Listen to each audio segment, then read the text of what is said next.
Bienvenidos. En este video vamos a identificar algunas propiedades mecánicas de los materiales que se encuentran al interpretar un diagrama esfuerzo-deformación. Mi nombre es Miriam Moreno Amado y estos videos se graban para estudiantes que inician un curso de materiales en la Universidad Distrital Francisco José de Caldas. Ya vimos en el video generalidades de propiedades mecánicas de materiales, la introducción a las fuerzas y las propiedades mecánicas. Ahora vamos a estudiar algunos aspectos teóricos relacionados con la prueba de tracción, también de compresión, para determinar las propiedades mecánicas de los materiales. Hay que tener presente que en general las técnicas actualmente se encuentran estandarizadas por normas nacionales o por normas internacionales. Por ejemplo, las normas ICONTEC en Colombia, las normas UNE en España o las normas ASTM en Norteamérica. Tenemos normas europeas EN y las normas internacionales ISO.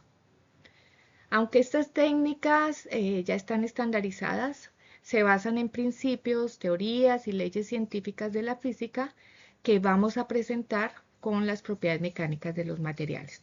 Acá no estudiaremos las normas, sino los principios básicos que las rigen para entender las pruebas de laboratorio.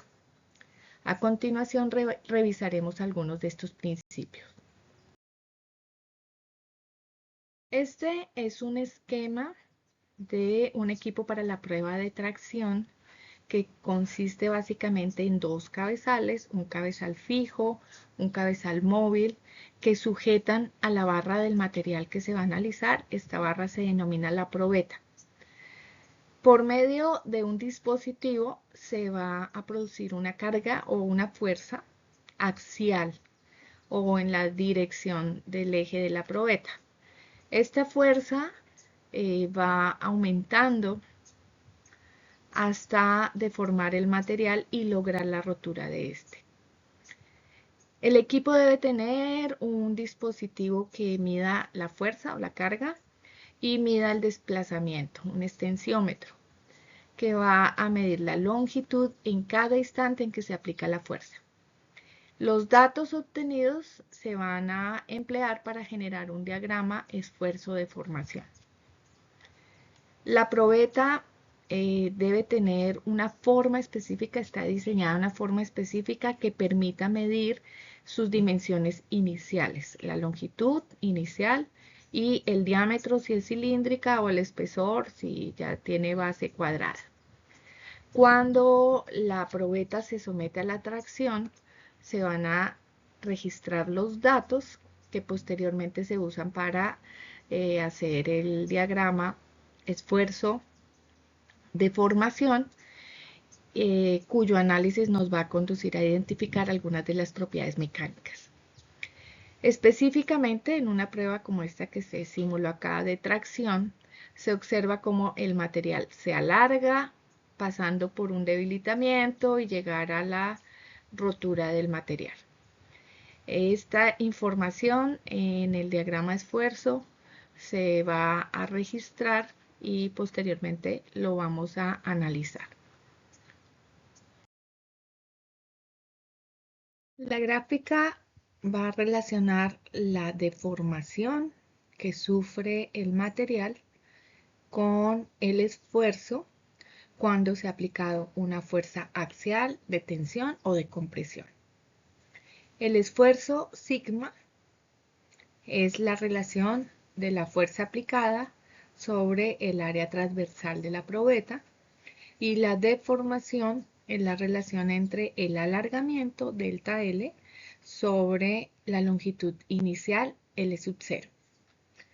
Pero primero vamos a saber cuáles son las propiedades que se pueden obtener del análisis de esta gráfica. Las propiedades que pueden obtenerse de los datos esfuerzo-deformación podrían clasificarse en cualitativas y cuantitativas. Entre las propiedades cualitativas tenemos la identificación del tipo de deformación, si es una deformación elástica o si es una deformación plástica.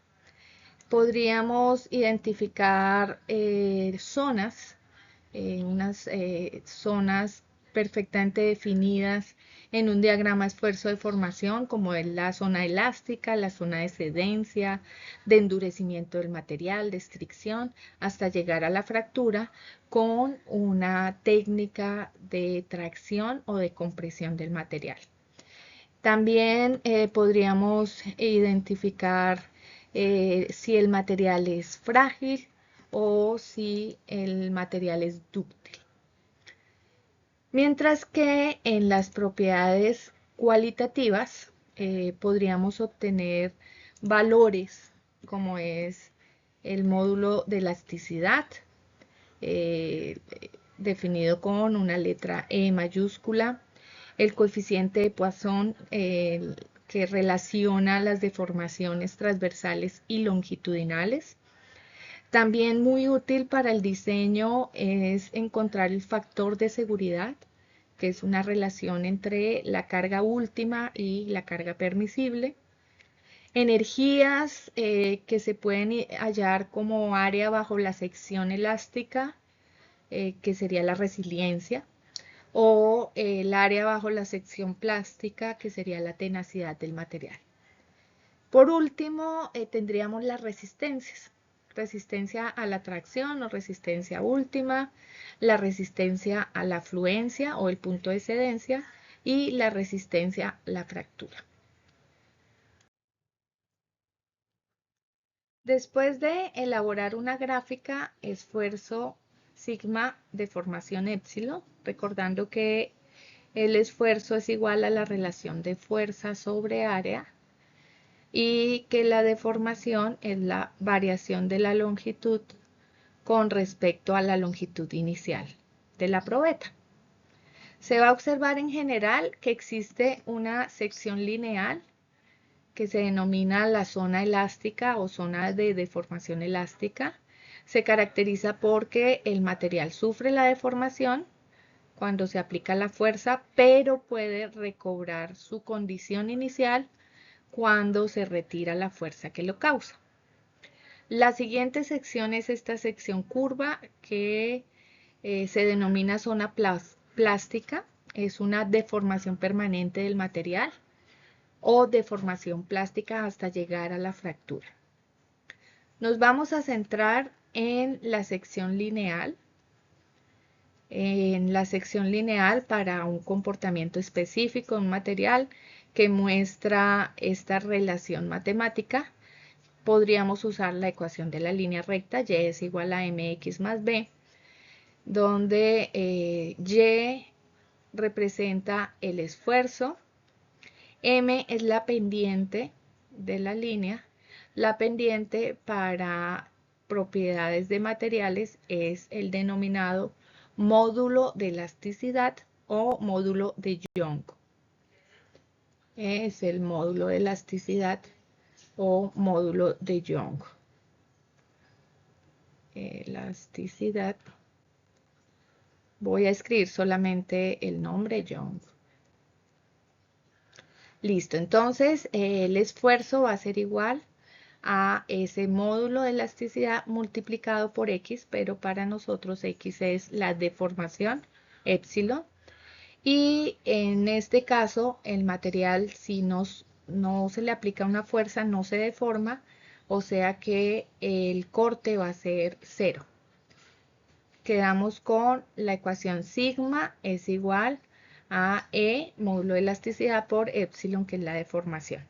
Tener muy presente que es una ecuación válida para materiales cuyo comportamiento, esfuerzo de formación es lineal y se halla en la zona elástica únicamente. Ya hemos visto la zona elástica, o sea, la zona lineal en el diagrama esfuerzo de formación. Ahora nos vamos a centrar en la zona plástica, o sea, la zona de deformación permanente. En esta zona de deformación permanente existen algunos materiales que muestran una pequeña zona, no una continuación de la curva donde se acaba la línea recta e inicia la zona de formación plástica curva, sino que algunos materiales en su ensayo de tracción muestran esta zona de cedencia. Igual, no todos los materiales muestran el diagrama de esta forma. La cedencia sería ese valor de esfuerzo máximo en un punto o una región muy pequeña que se encuentra entre la zona elástica y la zona plástica. Sería como esa transición del material de pasar a la deformación plástica a pasar a la deformación elástica. Entonces, los materiales que en su ensayo, en su diagrama, muestran esta cedencia, es fácil encontrarla, que sería este esfuerzo. Bueno, ahora miraremos más al detalle la notación y el punto exacto. La cedencia también, si el material no muestra, no es tan dúctil, por ejemplo, como el acero, podría mostrar un diagrama donde es imperceptible esta sección de cedencia. Entonces, para esos casos lo que se hace es marcar el 0.2%, como el diagrama es deformación y no porcentaje, entonces tendríamos una deformación del 0.002, o sea, 0.2% dividido 100 daría deformación de 0.002. Se traza una línea paralela o con la misma pendiente de la línea de deformación elástica. Entonces, al trazar esa línea paralela, se va a encontrar un punto donde corta a la curva de deformación plástica y ese punto pues se va a extender y me va a marcar el esfuerzo de cedencia. Algunos casos, algún tipo de industria de pronto por seguridad no les sirva el 0.2%, entonces toman como valor de cedencia la mitad, 0.1%, o sea, una deformación de 0.001. Se traza la línea paralela a la elástica y se encuentra con la deformación plástica, se extiende perpendicularmente hasta el esfuerzo y acá se leería la cedencia. Bueno, una vez se supera la cedencia, el material adquiere un endurecimiento por deformación plástica que corresponde a ese punto máximo de la curva. Entonces tendríamos acá, posterior a la zona de cedencia, la zona de endurecimiento. Entre el esfuerzo máximo y la fractura del material, sin que ocurra la fractura, los metales van a sufrir algo que es una estricción, o sea, una reducción en el diámetro o reducción en el área, la zona donde va a ocurrir la fractura del material posteriormente. En general, los materiales metálicos sufren estricción y los materiales cerámicos sufren fisuras. Inclusive los materiales cerámicos no tienen todo este espacio de deformación plástica. Los polímeros pueden presentar una alineación de las cadenas poliméricas y por eso lo que se nota antes de la fractura o del rompimiento del material es un mayor estiramiento de este. Solamente a manera de observación, en muchos casos los materiales metálicos en el diagrama de esfuerzo de formación van a presentar la sección lineal de deformación elástica. Sin embargo, el hormigón y los polímeros no muestran esa sección lineal. Entonces, para estos casos donde la sección no es lineal, sino posiblemente curva, vamos a hallar un módulo tangente para verificar las tensiones límites y un módulo secante para verificar deformaciones en servicio del material. Este tema no hace parte de este video, solamente voy a tratar las propiedades mecánicas de materiales en tensión y sobre todo materiales metálicos.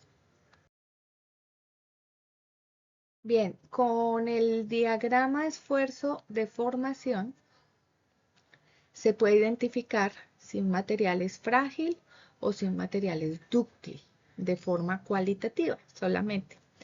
El material es frágil, tendríamos un diagrama de esta forma, cuando se nota que su deformación es pequeña cuando se aplica un gran esfuerzo. Y esta deformación conduce a una fractura sin que haya o que haya una deformación plástica muy pequeña. Puede que no haya o que haya una deformación plástica muy pequeña. Entonces, el material que muestra este comportamiento se denomina un material frágil, mientras que el material dúctil va a mostrar la deformación elástica y luego una gran deformación plástica. Posteriormente se fractura, obviamente, pero tiene este comportamiento de una gran deformación plástica antes de romperse. Estos materiales se denominan dúctil. Específicamente, la fragilidad es la propiedad que tienen los materiales de romperse o agrietarse cuando se aplica una fuerza externa.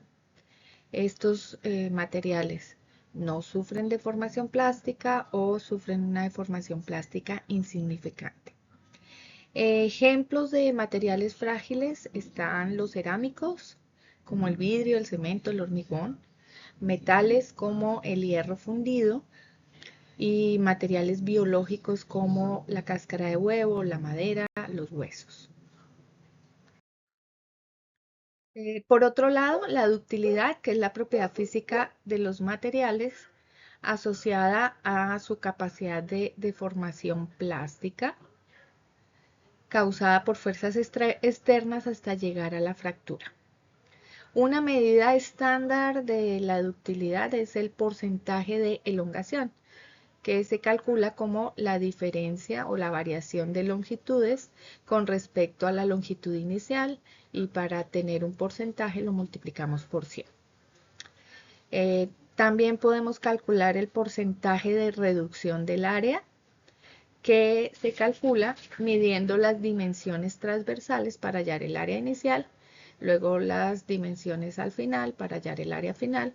Se determina la diferencia o la variación de áreas con respecto al área inicial y se multiplica por 100 para expresarlo en porcentaje. Es común encontrar porcentajes de reducción de área del 60 a 70% para aceros que son usados en estructura. Ejemplos de materiales dúctiles están los metales como aluminio, acero, plata y cobre, entre otros. Y pues una de las características de la ductilidad o de esta propiedad es que sirve para identificar si el material se puede someter a procesos de estirado o de moldeado. Entonces, estirado para hacer hilos metálicos.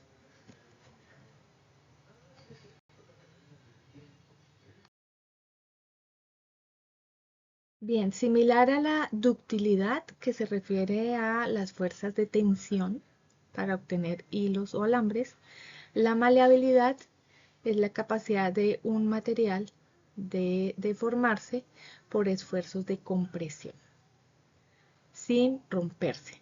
Esta propiedad es muy útil para identificar si un material se puede someter a fuerzas de compresión con el fin de obtener láminas. Otras propiedades mecánicas son la flexibilidad y la rigidez. que se refieren a la capacidad de deformación cuando se somete el material a distintos esfuerzos. La flexibilidad se refiere a la gran deformación del material, mientras que en la rigidez el material no adquiere grandes deformaciones. Bien, con estas dos propiedades terminamos las propiedades cualitativas que se pueden obtener desde un diagrama esfuerzo-deformación y propiedades mecánicas en general. En el siguiente video vamos a ver las propiedades cuantitativas y las resistencias mecánicas que se obtienen a partir del diagrama esfuerzo-deformación. No olvides suscribirte a mi canal Mimo A, Miriam Moreno Amado, y hasta la próxima.